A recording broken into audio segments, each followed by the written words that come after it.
بسم الله الرحمن الرحيم.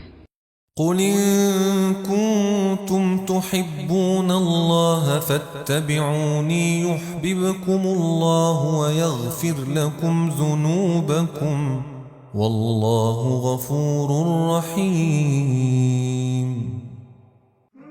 هذه الآية الكريمة حاكمة على كل من ادعى محبة الله ولم يتبع طريق نبيه محمد صلى الله عليه وسلم، فإنه كاذب في دعواه حتى يتبع الدين النبوي في أقواله وأحواله كلها. فمن أحب الله ورسوله أحبه الله، فإذا أحبه أعطاه ما يتمنى وغفر له ذنوبه وسخر له كل خير وقذف محبته في قلوب عباده. وكما يقول بعض العلماء: ليس الشأن أن تحب، إنما الشأن أن تحب.